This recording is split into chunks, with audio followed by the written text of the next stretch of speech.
videonya. Nah, jadi sudut itu adalah suatu wilayah antara dua buah garis yang bertemu pada suatu titik. Nah, besar suatu sudut biasanya dinyatakan dengan satuan derajat. Tentunya ada beberapa jenis sudut ya yang kita kenal ya. Teman-teman tahu yang namanya sudut lancip. Nah, sudut lancip ini dia harus berada di bawah 90 derajat besarnya. Nah, jadi maksudnya suatu wilayah antara dua buah garis yang bertemu pada satu titik adalah ini. Ada dua buah garis bertemu pada suatu titik. Nah, di tengah-tengah dia ada suatu wilayah. Ya. Jadi kalau garisnya nggak ketemu, ya nggak ada sudutnya. Ya. Kemudian juga ada sudut siku-siku, di mana sudut siku-siku itu berarti besarnya sebesar 90 derajat. Biasanya di soal-soal, nanti kalau kalian belajar Pitagoras dan sebagainya, akan ada tanda kotak kecil di sudutnya, itu artinya menyatakan kalau sudutnya adalah siku-siku. Kemudian sudut lurus, itu besar 180 derajat. Kemudian sudut tumpul, nah kalau sudut tumpul ini dia akan besarnya adalah lebih besar dari 90, tapi tidak sampai 180 gitu ya. Ini adalah sudut tumpul. Kemudian sudut refleks. Nah, kalau sudut refleks itu adalah sudut lebih besar dari 180 derajat. Kemudian ada sudut penuh atau sudut satu putaran sebesar 360 derajat. Ya, itu kira-kira nama-nama sudut-sudut. Jadi coba dihafalkan, ada yang namanya lancip, tumpul, refleks, ada yang siku-siku, ada yang lurus, ada yang penuh. Ya. Kita akan coba di contoh soalnya. Nah, ini kakak di sini punya berapakah besar sudut tersebut? Sebut berikut ya, gitu ya. Setengah dari sudut siku-siku, gitu ya. Setengah sudut siku-siku. Nah, ini berarti tinggal setengah dikali sudut siku-siku. Ingat sudut siku-siku berapa? 90 derajat, gitu ya. Maka ini berarti 45 derajat. Gampang ya. Sepertiga dari sudut lurus, berarti ini sepertiga dikali sudut lurus berapa? 180 derajat. Maka ini adalah 60 derajat. 2/3 dari putaran, maka ini 2/3 dikali satu putaran. Satu putaran berapa ya? Ya, 360 derajat ya. Berarti ini adalah, ya kita coret. Berarti ini 120, berarti 240 derajat. 1/2 dari sudut siku-siku, berarti 1/2 kita jadikan pecahan biasa ya. 3/2 dikali 90. Dan dapat 135 derajat. Oke, jadi gampang ya, kalau cuma seperti ini mungkin mudah. Nah, ini kebalikannya. Jadi sekarang kalau 70 derajat itu ditanya nih berapa sudut siku-siku sih dia itu, berapa sudut lurus dan berapa putaran. Jadi kalau untuk soal seperti ini gampang aja. Sudut siku-siku berapa? 90 derajat ya. Berarti untuk mengisi titik-titik ini tinggal 72 dibagi dengan 90. Gitu. Dibagi berapa nih ya? Dibagi 18 ya. Dibagi 18 berapa ya? 5 dibagi 18 ini bisa nggak ya? 4. Berarti ini 4/5. Nah, ini jawaban di sini adalah 4/5. Gitu ya. Berapa sudut lurus? Ya, berarti tinggal 72 dibagi dengan 180 derajat. Gitu. Berarti nanti akan dapat nih 4/10. Kenapa? Dibagi tetap 18 nih. Dibagi 18 jadi 10, jadi 4. Gitu ya. Atau jadi 2/5. Ya.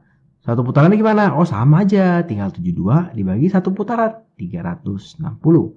Gitu ya. Berarti ini nanti akan dapat 4/20 atau berapa nih? 1/5. Gitu ya. 1/5.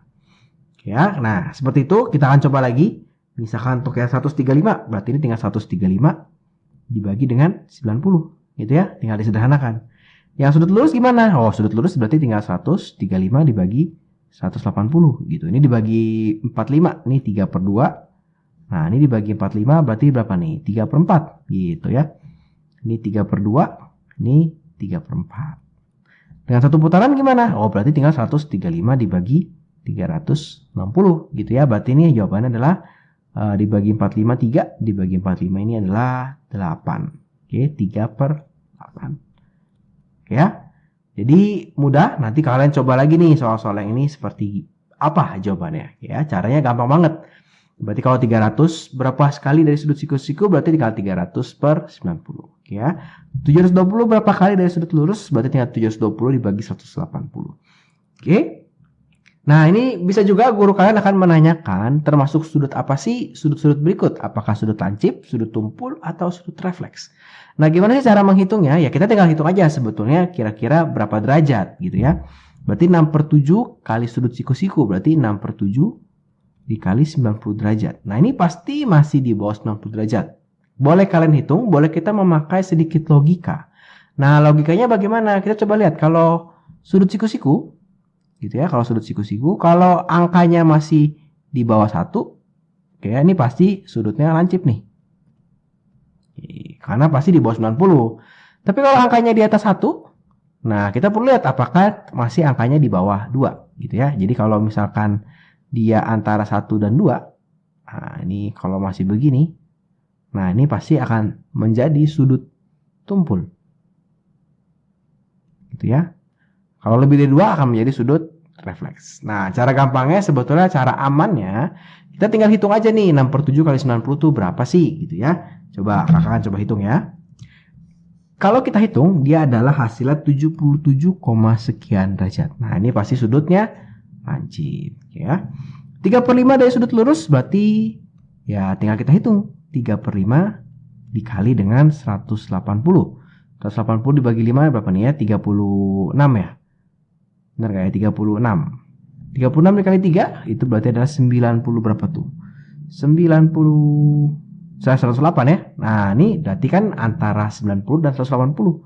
Maka ini adalah sudut tumpul. Gitu ya. 2/11 dari putaran penuh. Berarti tinggal kita hitung aja. 2/11 dikali dengan 360. Nah, ini angkanya agak jelek. Nanti hasilnya adalah 65 derajat. Nah, berarti ini adalah sudut lancip. Gitu ya. Oke. Sekarang yang ini. 1/7 sudut lurus. Berarti kita jadikan pecahan biasa. Berarti ini 8/7 ya. Nah, ini berarti 8/7 dikalikan sudut lurusnya berapa?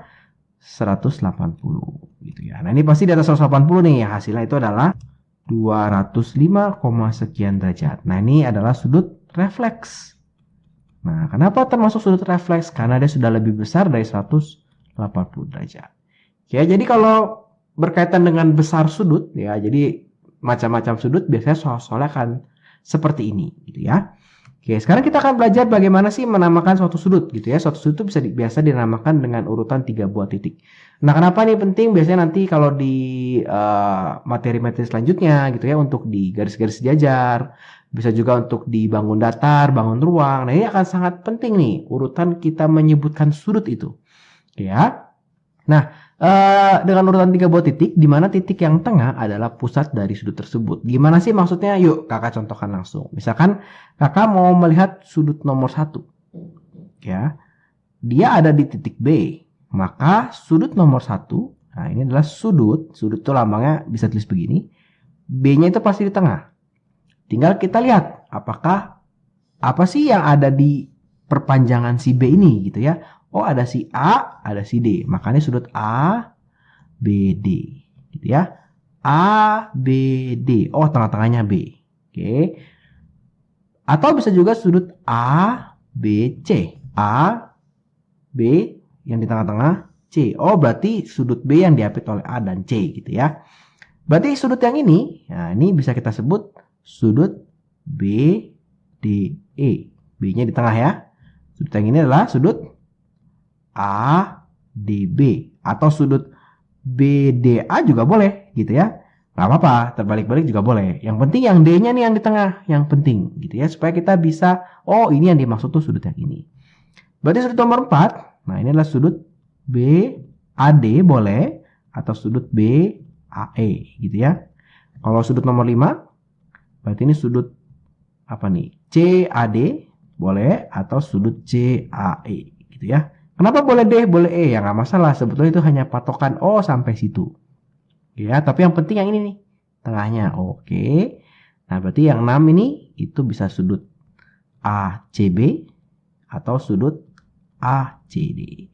Terakhir yang 7. Nah, ini berarti adalah sudut ADC. Oke ya. Jadi kalau kita menuliskan suatu sudut, kita harus ingat yang di tengah ini adalah titik sudutnya. Oke ya, yang di tengah adalah titik sudutnya. Nah, kenapa ini penting? Jadi kalau kalian nanti dikasih tahu di soal nih sudut ABC sama dengan 60 derajat. Nah, berarti B-nya itu yang di tengah nih. Oke, berarti oh ini ABC oh ini 60 derajat, ya. Jadi nggak bingung, oh B-nya mana nih? Atau bisa jadi soal ada begini, sudut D yang 70 derajat. Coba kalau di gambar ini, 70 derajatnya yang mana ya? Yang 2, yang 1, yang 7? Nah, bingung kan? Tapi kalau dituliskan dengan jelas, sudut misalnya BDE itu 70 derajat, kita akan tahu, oh ini besaran 70 derajat. Ya, kira-kira seperti itu ya. Jadi untuk menamakan sudut, yang paling penting adalah yang di tengah-tengah itu harus nama titik sudutnya. Oke. Nah, sekarang kita akan coba bagaimana sih cara mengukur suatu sudut dengan busur. Nah, ini kakak punya banyak titik, gitu ya. Misalkan kita akan menghitung beberapa titik yang ada. Misalkan kita menghitung titik 1, titik 2, gini ya. Misalkan terus titik sini, misalkan dari sini ke sini. Nah, dari sini ke sini boleh, dari sini ke sini boleh, gitu ya. Kita akan coba ya. Nanti akan ada beberapa cara. Nah, tentunya yang mau kita hitung itu sudut apa dulu nih. Misalkan kakak mau diminta suruh menghitung sudut BOC. Ya, sudut BOC, BOC, BOC, ya. Nah, maka kakak akan menaruh busur kakak. Nah, kakak menaruh busurnya si angka 0 ini di salah satu garis. Boleh di BO, boleh di CO, gitu ya. Kalau di sini kakak taruh di BO, maka kita akan melihat berarti dari BOC, berarti dari sini ke sini nih. Ah, ini berapa ya? Kita hitung nih dari sini ke sini. Ini ada 2 angka ya, ada angka yang dalam, ada angka yang luar. Kita hitung angka yang dalam. Kenapa? Pasti kan kecil dong, nggak mungkin seratusan, startnya dari 0. Berarti ini 39,5 kira-kira. Ya, berarti sudut BOC ini adalah 39,5 derajat. Bisa juga dengan posisi yang ini kita menghitung dari sebelah sini, boleh nih ya. Jadi posisi busur itu kenapa angkanya ada yang di luar, ada yang di dalam, sebetulnya sama, cuma dibalik doang. Jadi kita bisa menghitung dari kiri, kita bisa menghitung dari kanan. Misalnya ditanya juga sudut AOE gitu ya. Maka kakak taruh busurnya di sini, di titik ini di O. Karena dia mau dihitung gitu ya, pasti taruh di situ titik tengahnya. Tinggal angka 0-nya mau kemana? Apakah mau ke E atau mau ke A? Di sini kakak ke A. Maka kita akan menghitung dari sini ke sini. Berarti ini berapa nih? 26,5. Nah, kira-kira seperti itu. Nah, gimana kalau kakak disuruh menghitung misalnya COD? Nah, COD gimana nih? Misalkan kakak disuruh menghitung sudut COD. Ya. Maka ingat, kita pasti akan taruh busurnya di titik ini. Tinggal boleh nanti garis nolnya ke D atau ke C. Kalau di sini kakak bikin garis nolnya ke C gitu ya. Jadi karena COD pasti salah satunya nih si garis nolnya ada di C atau di D. Titik tengahnya pasti di tengah sudut yang mau dihitung si O ya. Kemudian kita akan hitung dari sini berarti COD ke sini. Ke sini. Berapa nih? Oh, ini 60 di bawah 60 59 derajat. Ya. Bisa juga kalau misalkan disuruh menghitung misalnya sudut COE gitu ya. Berarti dari C ke E gini ya. Berarti dari sini ke sini nih. Set ini nih.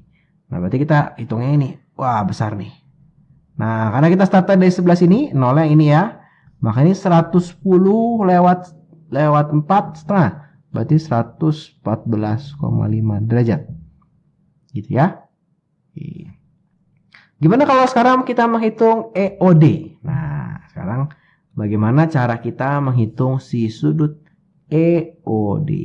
Maka karena yang mau dihitung si O, pasti titik tengah si busurnya kita taruh sini. Busurnya boleh ditaruh di EO untuk yang garis nolnya atau di DO. Nah, kakak taruh di EO, gitu ya. Kakak taruh di EO si nolnya, dia mau EOD, maka dari sini ke sini. Dari sini ke sini ya. Berarti kita lihat nolnya ini 0, 10, 20, 30, 40, 50, 53,5. Oke ya. Nah, kenapa sih 5,5? Karena ada di tengah gitu. Kalau pas ya pas aja. Dan itu hanya perkiraan, oke ya. Jadi kira-kira seperti itu bagaimana cara mengukur sudut dengan busur. Nah, jadi terima kasih buat teman-teman yang sudah menonton.